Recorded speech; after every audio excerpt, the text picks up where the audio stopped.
Hello my dear friends, welcome back to zoology institute. आज हम आपके लिए लेके आए हैं यूरिया साइकिल। तो देखिए, जो यूरिया साइकिल है वो 5 स्टेप में पूरा होता है। कितने स्टेप में पूरा होता है? 5 स्टेप में। यूरिया साइकिल 5 स्टेप में पूरा होता है। 5 स्टेप में पहला पॉइंट यही है।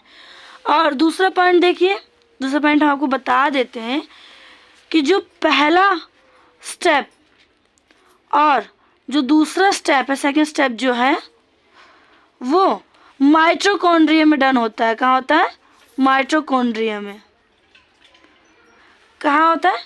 पहला स्टेप और दूसरा स्टेप जो होता है वो माइटोकॉन्ड्रिया में अक्योर होता है, ठीक है।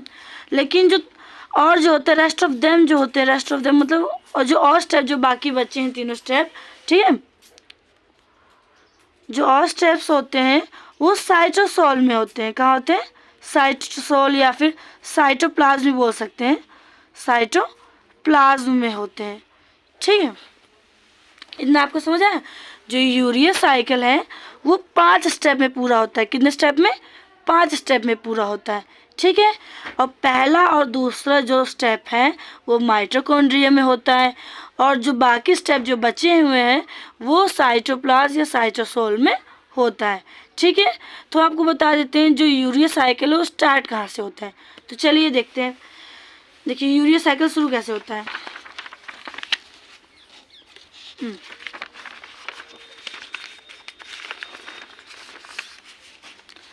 सबसे पहले देखिए हम लेंगे कार्बन डाइऑक्साइड। क्या लेंगे? कार्बन डाइऑक्साइड, आप तो जानते ही हैं। और लेंगे NH3 means ammonia.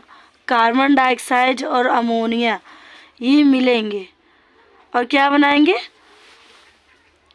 Carbamoyl phosphate.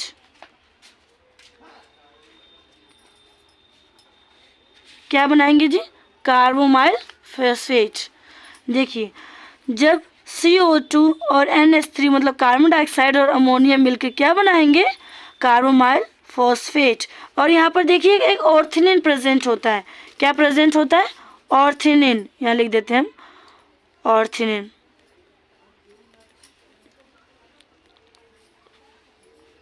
देखिए क्या प्रेजेंट होता है? ऑर्थिनिन। देखिए, ऑर्थिनिन और कार्बोमाइल फॉस्फेट मिलकर सिट्रुलिन बनाते हैं। क्या बनाते हैं? देखिए, ऑर्थिनिन जो है, ऑर्थिनिन और कार्बोमाइल फॉस्फेट जो है वो मिलकर सिट्रुलिन बनाते हैं। क्या बनाते हैं? सिट्रुलिन। सिट्रुलिन क्या बनाते हैं जी? सिट्रुलिन, ठीक है। वीडियो में दिखनी भी तो चाहिए ना। देखिए, दिख रहा है ना? ठीक है।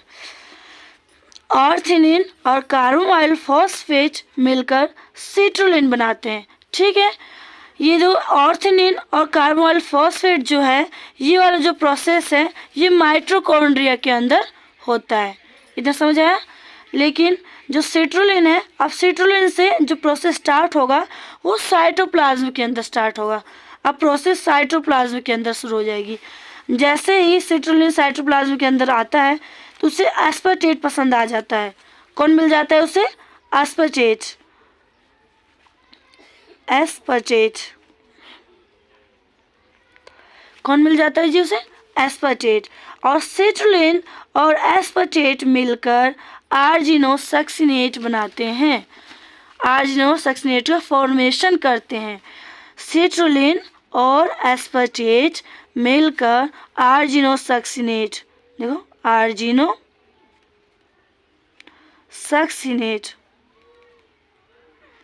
आर्जिनोसक्सिनेट का फॉर्मेशन करते हैं। इतना समझ आ रहा है ना?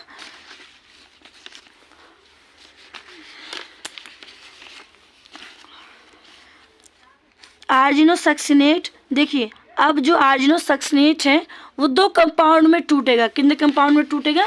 2 कंपाउंड में। एक मिनट,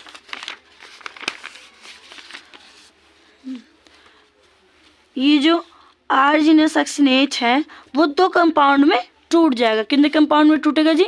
2 कंपाउंड में टूटेगा। पहला कंपाउंड कौन सा होगा? फ्यूमरेट। कौन सा?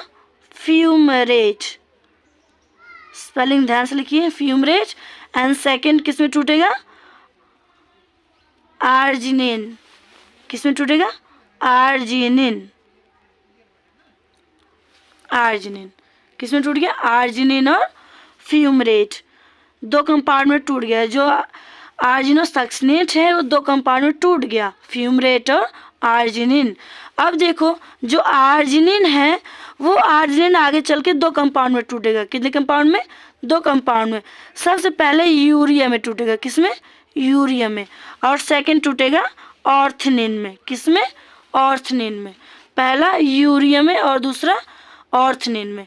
और यही ऑर्थनिन दोबारा कार्बोमाइल फॉस्फेट बनाएगा, फिर सिट्रुलिन, फिर आर्जिनोसक्सिनेट, फिर आर्जिनिन, फिर यूरिया। ठीक है, फिर वही मतलब सर्कुलर जो सर्कल साइकिल है ये चलता ही रहेगा। ठीक है, अब बताइए तो साइकिल तो बन गया। अब बताइए जो साइकिल है बिना एंजाइम्स के पूरा होगा क्या? नहीं ना। तो एंजाइम्स भी तो ज़रूरी है, किसके साथ कौन सा एंजाइम आएंगे, कौन से एंजाइम इनको चलाएंगे। कोई साइकिल है, साइकिल बिना एंजाइम के चलते नहीं है। तो देखिए कौन कौन से एंजाइम यूज़ होते हैं, हम एंजाइम भी लिख देते हैं। तो देखिए यहाँ पर जो है, यहाँ पर कार्बन डाइऑक्साइड जब NH3 कार्बन डाइऑक्साइड जो अमोनिया मिलते हैं तो यहाँ पर एक एंजाइम होता है कार्बोमाइलेज फॉस्फेट, कार्बोमाइलेज फॉस्फेट सिंथेज फर्स्ट। कौन होता है? कार्बोमाइलेज फॉस्फेट सिंथेज फर्स्ट। ये हमारा पहला एंजाइम होता है। ठीक है, अब यहाँ पर एक एंजाइम और होता है, वो होता है ऑर्थनिन। कौन सा होता है? ऑर्थनिन ट्रांसकार्बोमाइलेज। ऑर्थनिन ट्रांसकार्बोमाइलेज, ट्रांसकार्बोमाइलेज, ऑर्थनिन ट्रांसकार्बोमाइलेज। यहाँ पर एक एंजाइम ये प्रेजेंट है, जो हम रेड पेन से लिख रहे हैं वो एंजाइम है। ठीक है, और देखोगे कि यहाँ पर एक एंजाइम और होता है जो होता है सिंथेज। कौन होता है? Synthase, synthase. और यहाँ पर आर्जिनोसक्सिनेट जो है, यहाँ पर आर्जिनोसक्सिनेज होगा। क्या होगा? आर्जिनोसक्सिनेज, यहाँ लिख देना सक्सिनेज, सक्सिनेज, आर्जिनोसक्सिनेज। सक्सिनेज भी बोल सकते हैं और आर्जिनोसक्सिनेज भी बोल सकते हैं। ठीक है, अब यहाँ पर आ जाएंगे हम लोग, तो यहाँ आर्जिनिन बनेगा। क्या बनेगा? Arginase, arginase. क्या बनाएगा जी? आर्जिनेज। ठीक है, ये हमारा एंजाइम्स थे। तो हम आशा करते हैं आपको वीडियो समझ आई होगी। अगर हमारी वीडियो अच्छी लगी हो तो कमेंट ज़रूर करें और अपने फ्रेंड्स को ये वीडियो शेयर ज़रूर करें। Thank you.